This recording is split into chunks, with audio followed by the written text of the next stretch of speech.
It's game day, Seminole fans, and the Nole Insiders have your 3 keys to a Florida State victory against the Duke Blue Devils. Let's get right to it. Number 1, Tim, getting off to a fast start. Jimbo Fisher talked about it in the press conference. Blackman's looked very good in the last couple of fourth quarters, but it's about kind of getting him into the game a little quicker, a little more confidence to start things. Yeah, I think that's a really big deal, especially in a noon road game in a stadium that holds about 32,000 people.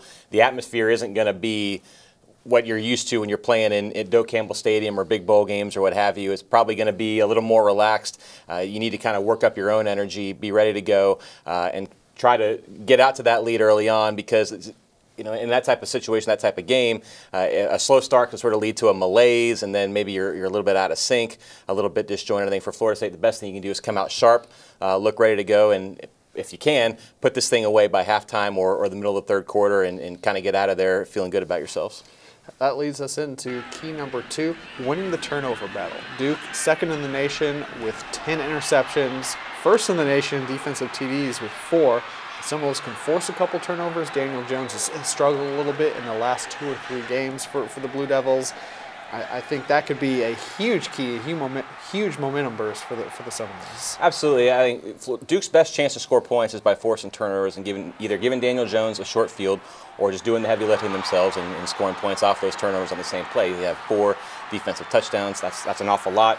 If you're Florida State, I like to give them a long field, make them drive the length of the field, be confident in the fact that if they do it once, twice, they're not going to do it all day long, and ride your defense that way and let your offense do its work on the other side. The last thing you want to do is give those short fields, create those points off of turnovers, and get that crowd, whatever it may be, more involved in the game. And key number 3, I think this is really critical, is keeping drives alive. Third down conversions. Duke's defense, they are 3rd in the nation in only allowing less than 24% getting third downs completed against them. FSU 120th in the nation, less than 30% in getting third downs. Yeah. And this is a big thing, and Seminoles have had a lot of 3rd and 5s, 3rd and 6s the last couple of weeks. That if you can get those, string some drives along, get some more points. Absolutely right. And you know, I look back just as recently as the Miami game. Florida State dominated that first half, but only had a 3-0 lead at halftime. And you go back and look at the box score from that first half, you see Florida State was 1 of 8 on third down.